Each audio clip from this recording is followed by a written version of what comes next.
There we go. Perfect. Go. I don't know what I need to say here because this is my final project. Like, this is it. This is the last thing I'm going to do. Whoa, that's crazy to think about. Welcome back to the next room over. It's just me today. Turner was busy and June's here, but I figured this is something I needed to do on my own because this is my last project.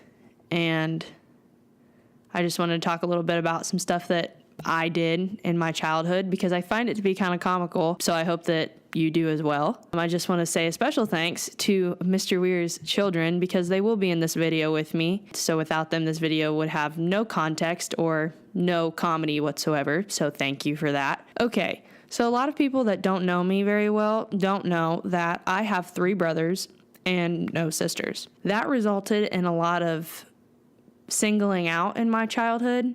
And here's a couple examples. This one time when I was at my house, I don't know why we were alone, but it was just me and the boys at the house. And side note, my stepdad used to be a police officer. He's not anymore, but he used to be. Police officers have handcuffs, and nobody was home. Stick with me. They like to obviously torment me because, hi, I'm the only girl in the family. So they think it's funny to single me out and make me look stupid. For obvious reasons. I remember so vividly, somebody found a pair of handcuffs. I don't know where they were. I don't remember how or who found them. But somehow I got handcuffed, like one arm though. So I'm like sitting like this. So I got handcuffed to our treadmill because, like, you know how a treadmill, when you're not running on it, you can like lift it. So it's like just chilling in the air, like folded up onto the stand. Our treadmill was like that. So I got handcuffed to the bottom of the treadmill. So I'm sitting there with my arm like this. And the treadmill was in our parents' room.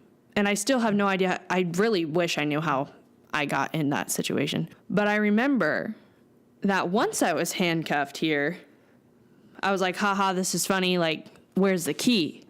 And nobody knew where the key was. I had to sit there, handcuffed to the treadmill, until Greg came home. To add to the humor and the torment in this story, besides the fact that I was losing all feeling in my right arm, my brothers decided to turn on, I think it was Dora, I don't remember, but it was some little kid show. They set the remote just where I couldn't reach it because I was handcuffed to the treadmill, left me in there and shut the door. So yeah, there's story number 1. Should I finish with Dylan hitting me with a baseball bat? Yeah. Another story. Okay, I don't know how many people know this, but I sleepwalk and I sleep talk. I don't know if I do it anymore, but I sure as heck used to do it all the time. I think these all happened. Let me just go ahead and say that I don't really know, obviously, because I was sleeping. But I've been told many stories about me sleepwalking, and this is one of them that I find to be the most odd. At our old house, my room and the kitchen were on like opposite sides of the house. But apparently I got out of bed one morning, asleep. I got out of bed and wandered my way into the kitchen. And we had a babysitter at the time, and her name was Brittany. And so Brittany was there at this point, I think. Yeah, she was. Because she's the one that ended up telling me this story. So she's sitting in the kitchen and was like, oh, like, can I make you breakfast or whatever? Okay, well, obviously I didn't answer her. I just kind of stared off into the distance. I proceeded to then open the fridge and get out ketchup. I don't know why. I got in the pantry and I got out bread and like a plate and peanut butter. Okay, well, apparently I thought I was making a peanut butter and jelly sandwich, and I proceeded to make this sandwich. I'm not even joking because I remember finding it in the kitchen and I didn't have a clue how it got there. And Brittany told me I was the one that made it. Apparently in my sleep, I literally made a peanut butter and jelly sandwich, but instead of using jelly, I grabbed the ketchup on accident because we had like squeezable grape jelly. Yep, that happened. I also drank salsa in my sleep one time. That's a different story. We won't get into that. Another thing that was really popular when I was little was Pokemon. It like came back a couple years ago and everyone was playing Pokemon Go because it was like the biggest fad on the planet. So anyway, I was really into Pokemon, and so was my older brother. And like, we had this game, and I wish I knew what it was called, but it had like this arc thing, and it was kind of like Bop It, but we had colored discs. And so it would tell you what color of disc to slide under it, and like it would speed up somehow. I don't know. It had like a little timer on it, and it could sense what color you slid. I don't know how it worked. I never understood it. But so we had these colored discs. I can't speak English. And so there was like a red one and a blue one and a green one and a yellow one. If you've ever played a Pokemon game, at the beginning of the game, you like pick what Pokemon you want to start with. I sound like a mega nerd right now, but like you could pick like Charizard, and it depended on what version of the game you were playing. But I remembered it was like Charizard and Squirtle and like Bulbasaur.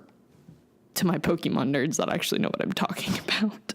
Anyway, so we had these discs, and like we would pretend we were Pokemon trainers. So you'd have a colored disc, and like that's what Pokemon you had.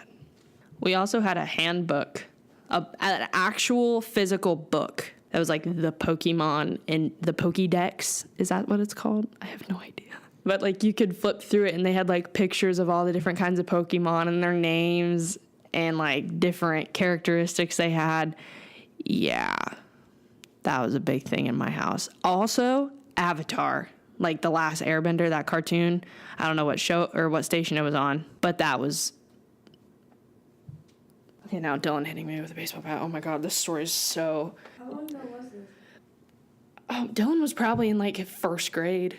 So anyway, as I've said, I have 3 brothers, okay? And the youngest 2, obviously, like,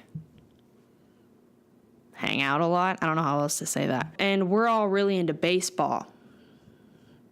Okay, so they were out in our yard one evening.